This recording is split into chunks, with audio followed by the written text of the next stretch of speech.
No,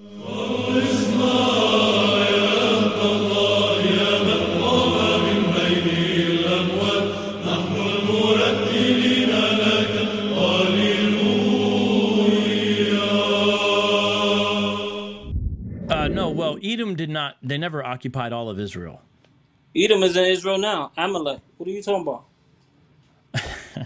Yeah, I know that that's what you guys believe, but there's no good evidence for it. You saying that the Khazarians are not Amalek? Are you saying the Khazarians are not Amalek? Oh my gosh. Okay. I'm just asking you a question, okay. Well, brother. You're making a lot of assumptions when you speak. Greetings. In that clip from last month, you saw Vocab Malone talking with a gentleman who pretty much waves mainstream Jews off as Khazars. Now, as a disclaimer, I personally don't deny the Khazar conversion, but I don't think that it explains the entirety of mainstream Jews or even most Ashkenazim. As far as paternal lines are concerned, the Khazar conversion might, at best, explain some R1A lineages and some of the G and Q carrying minorities amongst the Ashkenazim. But whatever the case, I saw that same gentleman in this thread, on this Facebook thread on Garfield Reid's page, which was casting doubt on the One West Tribes chart and the belief that the indigenous peoples of the Western Hemisphere, popularly called Native Americans, are Israelites. And at one point, apparently in an effort to prove to Garfield that natives of the Western Hemisphere are in fact Israelites, that same gentleman who you just saw talking with Vocab posted a blurry map of haplogroup concentrations and asked, "What place is this?" The question was posed to Garfield, but Garfield didn't respond, so I chimed in with a reply and a clarifying question. I wrote, quote, "That map is mostly of West and Central Asia. Is there something in particular you'd like to zero in on?" End quote. The gentleman's reply, referring to Garfield, was, quote, "He said it wasn't no Q haplogroups in the Middle East," end quote. So perhaps this is an auspicious time to look at the image he shared. As I mentioned a moment ago, it was quite blurry, but nonetheless, despite how blurry it is, if you look closely, you can see a concentration of haplogroup Q, which is also dominant among Native Americans. But it's hard to say what exactly we're looking at when we're looking at this blurry image. Well, here's a clearer version of that map of haplogroup concentrations. And when you zoom in on that concentration of Q, you find that it explicitly has the word Turkmen on it. That should not be a surprise, as that concentration is in Western Turkmenistan. And that light blue blob right, to the left of it, that's the Caspian Sea.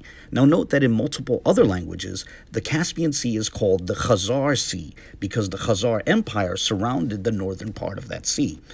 Now, the young man's argument wasn't very clear, but if we were to attempt to boil down an argument, it would seem to unwittingly be along the following lines.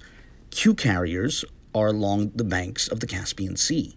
The banks of the Caspian Sea are in the Middle East, therefore Q carriers are Israelites. Now, of course, I reject that argument. I, of course, reject even the premise that the Caspian Sea is part of the Middle East, much less that, being located there would make you an Israelite. But I wanted to note that apparent argument as it would have the same structure as an argument which went like this. Khazars were along the banks of the Caspian Sea. The banks of the Caspian Sea are in the Middle East, therefore Khazars were Israelites. Yeah, obviously that's a terrible line of reasoning, but I wanted to highlight it as I think it speaks to a rather glaring double standard. Mainstream Jews are waved off as mere Khazars by this gentleman, yet, on the other hand, there's an attempt to bring in Native Americans on the grounds that they have haplogroup Q, which is also found along the banks of the Caspian Sea, which again is called the Khazar Sea in other languages. And the reason why it's called that is because it's in the region where the Khazar Empire was situated, right? So his approach begs this question. If, on this gentleman's view, being on the banks of the Khazar Sea or the Caspian Sea increases one's chances of being an Israelite, then why doesn't that sort of reasoning apply to the Khazars themselves? Food for thought. But I digress. I'll close here. I just wanted to share that. I hope to get into more substantive videos soon, but I saw that and I just wanted to share it really quickly. I'm going to close here by just noting that the relevant gentleman is a proponent of the One West Tribes chart. That's why he was commenting on Garfield Reid's Facebook thread, which was, casting doubts on the One West Tribes chart. Now, the One West Tribes chart not only posits that Native Americans are Israelites, but so too it posits that the West African diaspora in the Americas is also comprised of Israelites. Now, I mention that because I'm going to close with another clip from that discussion on Vocab's channel from last month, in which Vocab explained to the relevant gentleman that E carriers and Q carriers cannot descend from the same Bronze Age progenitor. So they can't both be patrilineal descendants of the biblical Jacob, and thus this is a reason why an exploration of haplogroups shows a glaring problem with the One West Tribes chart. On that note, as always, I look forward to the comments of others, including the gentleman at the center of this video, who happens to be a regular contributor in the comment sections of my videos, so he's more than welcome to continue to respond and share his thoughts on this video. And everyone else is welcome to comment as well. Whatever the case, here's the clip. Enjoy, and God bless. Q haplogroup. Almost always Q haplogroup. The Inuits are an exception. And a lot of Native Americans are R. They have R. No, you haven't looked at the world haplogroup. Yes, yes. No, listen to me. I don't know. Native Americans, not Semites. Native Americans, not Semites. I'm saying. Rasbi Kahan stated that they didn't have no DNA, ancient DNA from the time of Iraq, where Abraham come from. That's not how haplogroups work. You don't need ancient DNA for haplogroups. Let me show you what haplogroups do. Haplogroups show you, beyond a shadow of the doubt, who your male progenitor is and if it matches. You don't need the ancient DNA of some ancient person.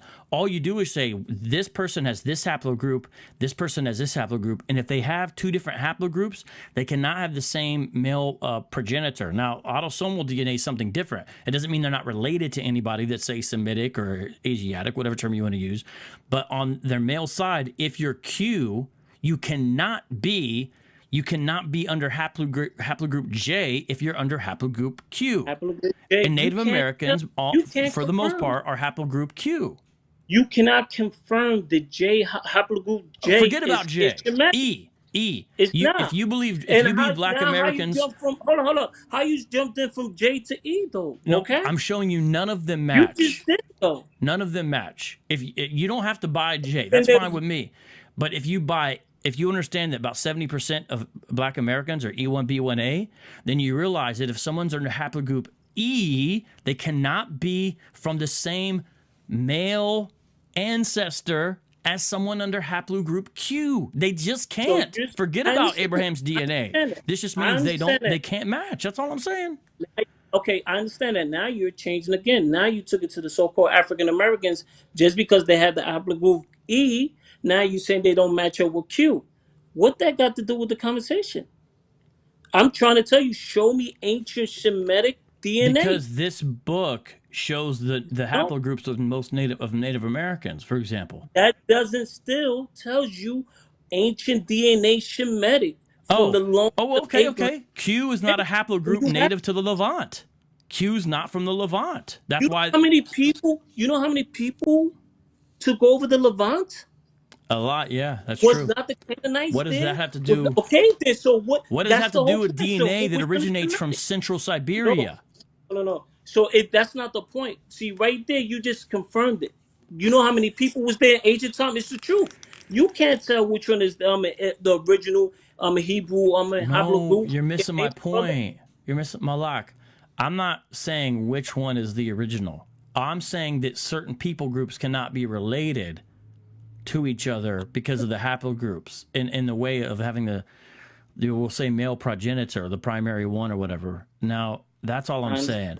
And Q is not from the Levant. And if you're Q, you cannot match with someone who's E as far as the haplogroup goes. It means you can't both be Israel.